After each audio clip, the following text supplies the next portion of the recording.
Yesterday courier private limited. Domestic international cargo உங்கள் இல்லம் தேடி வந்து கொரியர் புக்கிங் டெலிவரி செய்து தரப்படும். தலைப்புச் செய்திகள். தமிழகம் முழுவதும் களை கட்டும் தீபாவளி. பட்டாசு ஜவுளி கடைகளில் அலைமோதும் கூட்டம். கண்காணிப்பு பணியில் போலீசார் தீவிரம். தீபாவளி பண்டிகையை கொண்டாட சொந்த ஊர்களுக்கு அணிவகுக்கும் மக்கள். சென்னை நகர எல்லைப்புறங்கள் முடங்கின. தேர்தல் களப்பணியை தீவிரப்படுத்தும் திமுக. முதலமைச்சர் மு.க.ஸ்டாலின் தலைமையில் வரும் 28ஆம் தேதி என் வாக்குச்சாவடி வெற்றி வாக்குச்சாவடி பயிற்சி கூட்டத்திற்கு ஏற்பாடு. கரூர் துயர சம்பவத்தில் உயிரிழந்த 41 குடும்பங்களுக்கு விஜய் தரப்பில் தலா 20 லட்சம் ரூபாய் வழங்கப்பட்டுள்ளது. வங்கிக் கணக்கில் வரவு வைக்கப்பட்டிருப்பதாக தகவல். தமிழர் அல்லாதவர் வசதியாகவும் பாதுகாப்பாகவும் ஆழ்வதற்கும் வாழ்வதற்கும் கொண்டு வரப்பட்டதே திராவிடம். சீமான் புதிய விளக்கம். இனி விரிவான செய்திகள். தமிழகத்தில் தீபாவளி பண்டிகை களை கட்டி உள்ளது. மக்கள் தங்களுக்கு தேவையான ஆடைகள், பட்டாசுகள், வீட்டு உபயோகப் பொருட்களை வாங்க கடைகளில் அலைமோதுகின்றனர். எனவே ஜவுளி மற்றும் பட்டாசு கடைகளில் கூட்டம் அலைமோதுகிறது. சென்னையை பொறுத்தவரை தியாகராய நகர், வண்ணாரப்பேட்டை உள்ளிட்ட இடங்களில் கூட்டம் அதிகரித்து காணப்படுகிறது. இதேபோல மதுரை, கோவை, திருச்சி, ஈரோடு உள்ளிட்ட இடங்களிலும் கடைகளில் மக்கள் கூட்டம் அலைமோதுகிறது. தீபாவளி பண்டிகையை தங்கள் சொந்த ஊர்களில் கொண்டாட மக்கள் பயணித்து வருகின்றனர். இதற்காக சிறப்பு பேருந்துகளும் ரயில்களும் இயக்கப்பட்டு வருகின்றன.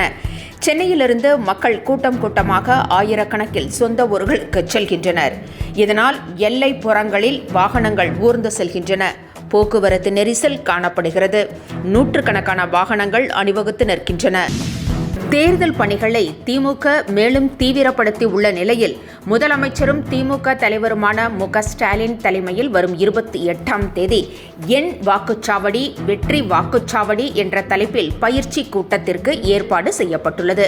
இதற்கான அறிவிப்பை அமைச்சர் துரைமுருகன் வெளியிட்டிருக்கிறார்.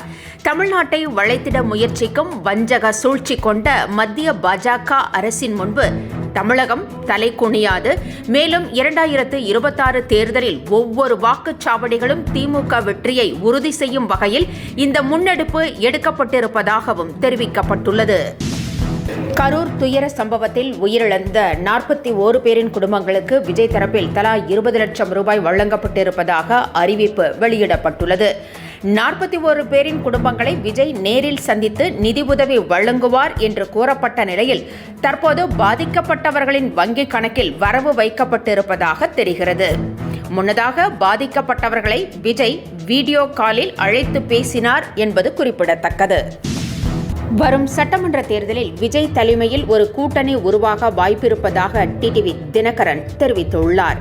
இபிஎஸ் தலைமையை ஏற்க மறுத்து தேசிய ஜனநாயக கூட்டணியில் இருந்து டிடிவி தினகரன் வெளியேறினார். மேலும் இபிஎஸ்ஐ அவர் கடுமையாக தொடர்ந்து விமர்சித்து வருகிறார். இதனிடையே செய்தியாளர்களிடம் பேசிய அவர் விஜய் தலைமையில் கூட்டணி உருவாக வாய்ப்பிருப்பதாக தெரிவித்தார். ஆனால் அந்த கூட்டணி எந்த கூட்டணி என்றும் அமமுக இடம்பெறுமா என்றும் டிடிவி தினகரன் தெளிவுபடுத்தவில்லை. என்றும் உங்களுடன் மை இந்தியா. முக்கிய செய்திகளை உடனுக்குடன் தெரிந்து கொள்ள சப்ஸ்கிரைப் பண்ணுங்க, பெல் பட்டனை பிரஸ் பண்ணுங்க. என்றும் உங்களுடன் my India. Yesterday courier private limited. Domestic international cargo உங்கள் இல்லம் தேடி வந்து கொரியர் புக்கிங் டெலிவரி செய்து தரப்படும்.